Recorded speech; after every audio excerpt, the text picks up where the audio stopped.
Hello, brother. This is how I consistently wake up early, and by the end of the video, I'm going to teach you to do the same. So, waking up consistently early is a fantastic thing. You know, you want to get up, you want to have your timetable, you want to start your morning routine. But how do we actually achieve this? I've been probably 85 to 95% consistent with my wake up time over the last year.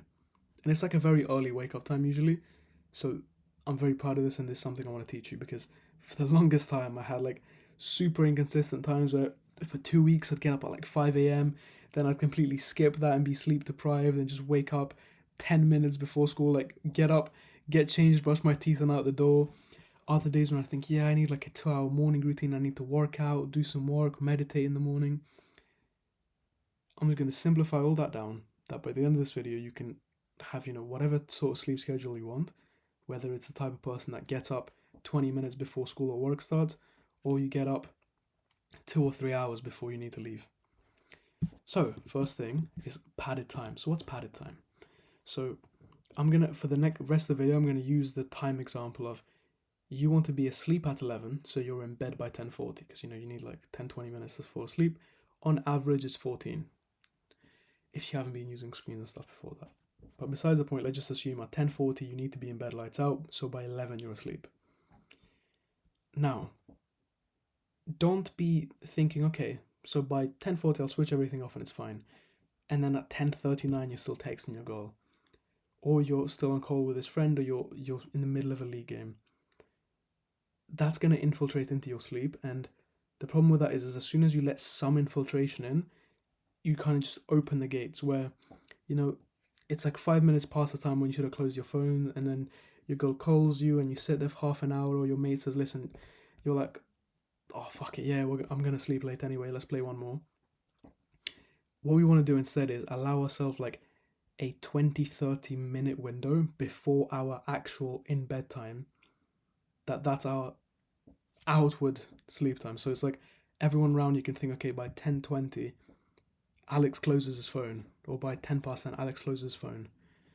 Because then, even if you overreach into your like in bed time, you have that little padded time that it's not going to actually impact your sleep, and it's not going to allow the big distractions, because now you have like barricades in the road of, okay, you can break this one, so say this one's at 20 past, this one's at 40 past, and by here we need to be asleep. If you're working on this barrier, this is very, very easy to overcome by a few minutes, and then once that's overcome by a few minutes, you can ruin it. So have a different barrier that people act on. The people around you are going to learn it and get accustomed to it, and you'll get accustomed to it. And this one, you're going to try stop everything here. You can have, if you manage that, you can have like a good 20 minutes to read or relax or meditate, whatever. But alternatively, if this is broken, then you have another barricade in your mind. Okay, by 40, I have to close this. This has really, really helped me, because if every day you're overreaching into your sleep time, it's going to just make you sleep deprived, because it's not about just sleep time, it's about sleep consistency. So you want to be sleeping within the same 15-minute window or 30-minute window, if you allow yourself some more room, of both wake up and sleep. So say you need to sleep at 11, you can go to bed at like 10:45 to 11:15, like be asleep by those times. We don't want to influence, we don't want to change this. We don't want you to be changing your sleep cycle every day. So we want you to allow yourself the walls between you and your sleep. Next, don't go off course unless you're shipwrecked. Say you're driving a boat. Say you're sailing a boat. This is a boat with rows, fantastic, and it has the sail. I'm such a fantastic drawer. And then it has a pirate skull. Rah. This is great, guys. See, this is why you watch my videos. You get graphics like this. So you're driving a pirate ship. You're sailing a pirate ship. You're sailing your pirate ship, and you're trying to reach a destination. You don't need to keep changing your course, because if you're sailing like this and then you change your course, it just slows your boat down. You want to keep going straight through the straight and narrow, unless you're literally going to hit an island. That's the only time when you're changing directions.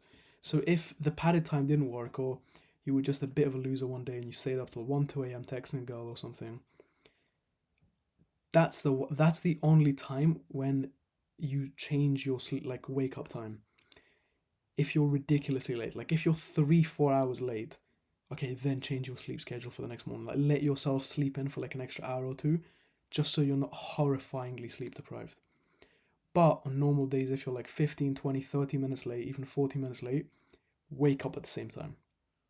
Yes, you'll be a little bit more sleep deprived, but sticking on your schedule is really going to help you just fall back into the tomorrow having good sleep, and then the day after and the day after. Don't allow yourself to just have variable wake up times, because then you also allow your sleep times to be variable, because you have the excuse, oh yeah, I'll just wake up 20, 30 minutes later. We don't want that. Next, stop texting that girl with 12 boyfriends at 3 a.m. What do I mean by this?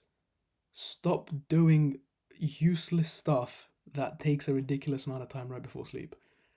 If there's that girl you really like and you're texting her and it's like 1, 2 a.m., bro, firstly, realize that's probably a stupid idea, or like playing video games late at night, but just do these things a lot earlier.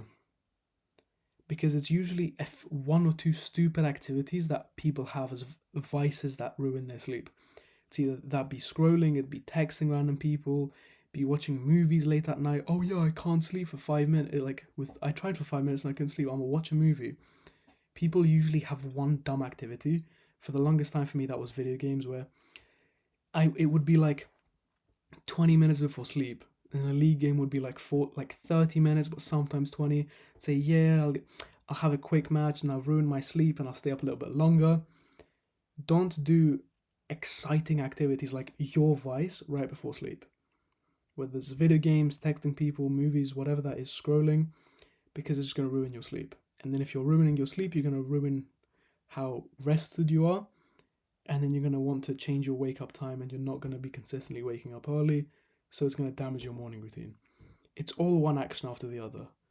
But in the same way, it's like, this is why we have realistic times. So everyone could say, yeah, man, I'm going to wake up at 4:58 and I'm going to be in bed by 9 o'clock.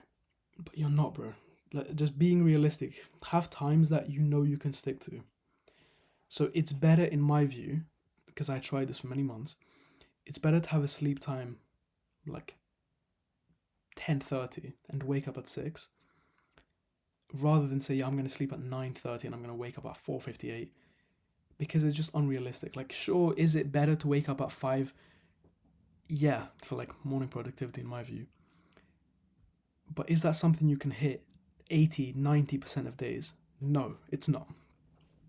So we want something that we can hit at least, like, it's slightly challenging, it's good for us, we're pushing ourselves, we're waking up early, we feel good, but it's not something ridiculous where it's too arduous, or waking or sleeping way too early, where our schedule is like damaging it, we want to stay up, we want to do stuff. Make it realistic, where even though it's not as amazing, yeah, but you can hit it so often and you can feel better rested by not changing your schedule so frequently. Lastly, clear reason to row. This is very important for me. It was, when you wake up in the morning, the reason you don't hit snooze is because you have something to do. That can be school, that can be work, that can be whatever. You need to have clear tasks right away, especially tasks that you want to do, where the alarm rings, I need to get up, or I want to get up. What I did for myself is I used to work right away as soon as I wake up, because I saw like a bunch of entrepreneurs doing it. I did it for like a week and then I just felt miserable. I wouldn't want to get up. I changed my sleep schedule. It was terrible. So now I get up and then I do a few easy things for like 10-20 minutes, like go brush your teeth, make your bed, and then I start with some light exercise, which I'm really excited to do. So then I want to get up. Make your morning like that. Have clear intentions and goals that you need to do. It's like, okay, I want to achieve this many sets in the morning. I want to meditate, do all these things. Compared to I'm just gonna get up and do whatever. But we don't want that to be too arduous. We want you to have a reason to wake up, and a clear, good reason to wake up. And that's really helped me both sleep early, because I have a good thing to wake up to, and it's helped me, the alarm rings, I'm getting up. So I really hope this helped, bro. If you have any questions, leave them in the comments and I'll try to get back to you. Now get off YouTube, go do something productive. I'll catch you in the next one, bro. Much love.